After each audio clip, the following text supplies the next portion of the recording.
नाराए हम्द बीज खुदा का कलाम है और मसीह बोने वाला है। जो कोई ये बीज कबूल करता है हमेशा तक जिंदा रहेगा।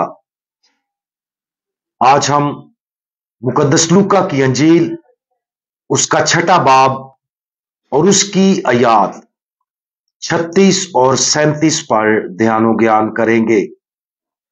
और आज हम रहम दोनों तरफ से होना चाहिए इसके बारे में सुनेंगे।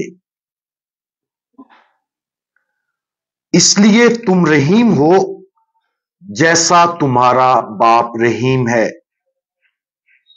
ऐब ना लगाओ तो तुम पर भी ऐब ना लगाया जाएगा। मुजरम ना ठहराओ तो तुम भी मुजरम ना ठहराए जाओगे। बरी करो तो तुम भी बरी किए जाओगे।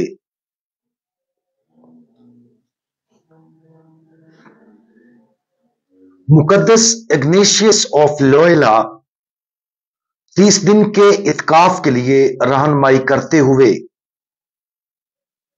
इत्काफ करने वाले को इत्काफ का पहला हफ्ता गुनाह, फैसले, मौत और जहन्नम पर ध्यानो ज्ञान मरकूज करने का कहते हैं।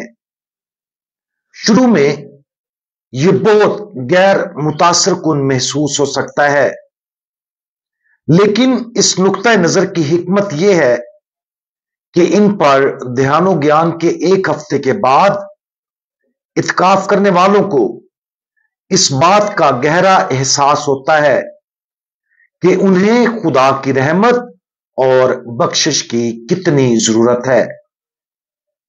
जब वो अपने गुनाहों पर गौर करते और खुदा की तरफ उसकी रहमत के लिए रजू करते हैं तो वो अपनी जरूरत को ज्यादा वाज़े तौर पर देखते और उनकी रूह में गहरी आजिज़ी पैदा होती है। लेकिन रहम दोनों तरफ से होना चाहिए। रहम के जोहर का बुनियादी जुज यह है कि रहम सिर्फ उस सूरत में हासिल किया जा सकता है जब दूसरों पर रहम किया जाए। मुंदरजा बाला अंजील मुकद्दस के हवाले में खुदावंद यीशु मसीह हमें फैसले, मुजम्मत, रहम और मुआफी के बारे में एक बहुत वाज़े हुक्म देते हैं। बुनियादी तौर पर अगर हम रहम और मुआफी चाहते हैं तो हमें रहम और मुआफी दूसरों को पेश करना चाहिए। अगर हम ऐब लगाने और मुजम्मत करने वाले हैं तो हम पर भी ऐब लगाया जाएगा और हमारी मुजम्मत की जाएगी। ये अल्फाज बहुत वाज़े हैं। शायद इसकी एक वजह यह है कि बहुत से लोग दूसरों पर ऐब लगाने और मुजम्मत करने के साथ जद्दोजहद करते हैं, क्योंकि उनमें अपने गुनाह और मुआफी की अपनी जरूरत के बारे में हकीकी आगाही की कमी है। हम एक ऐसी दुनिया में रहते हैं जो अक्सर गुनाह को माकूल बनाती और उसकी संगीनी को कम कर देती है। यही वजह है कि मुकद्दस इग्नेशियस की तालीम आज हमारे लिए बहुत अहम है। हमें अपने अंदर गुनाह की संगीनी का एहसास दोबारा पैदा करने की जरूरत है। यह महज खुद को मुजरम और शर्मिंदा होने के लिए नहीं किया जाता, बल्कि ऐसा रहम और मुआफी की ख्वाहिश को फरोग देने के लिए किया जाता है।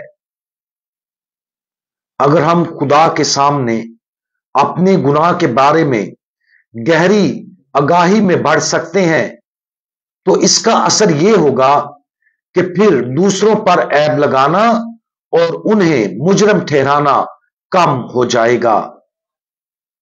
जो शख्स अपने गुनाह को देखता है वो दूसरे गुनाहगारों पर रहम करने के लिए ज्यादा मौजू है, लेकिन एक शख्स जो खुद रास्तबाजी के साथ जद्दोजहद करता है, वो यकीनी तौर पर दूसरों को मुजरम ठहराने और ऐब लगाने को गुनाह नहीं समझता। आज अपने गुनाह पर गौर करें, ये समझने की कोशिश में वक्त गुजारें कि गुनाह कितना बदसूरत है। गुनाह के लिए अपने अंदर नफरत पैदा करने की कोशिश करें, और जब हम ऐसा करते हैं तो खुदावंद यीशु से उसकी रहमत की दरखास्त करते हैं। इसके साथ साथ हम ये भी दुआ मांगे कि हम भी दूसरों के लिए वही रहम और रहमत पेश कर सकें जो हमें खुदा की तरफ से मिलती है। इस आसमानी रहमत को अपनी रूह के अंदर बहता हुआ महसूस करें और दूसरों के साथ इसको बांटें। और जब हम अपने आसपास के लोगों के साथ इस आसमानी रहमत को बांटेंगे तो हमें हमारे खुदावंद की इस अंजील की तालीम की हकीकी कदर और ताकत का पता चल जाएगा। हम दुआ मांगे। हमारे रहीम खुदावंद, हम आपकी लामहदूद रहमत के लिए आपका शुक्रिया अदा करते हैं।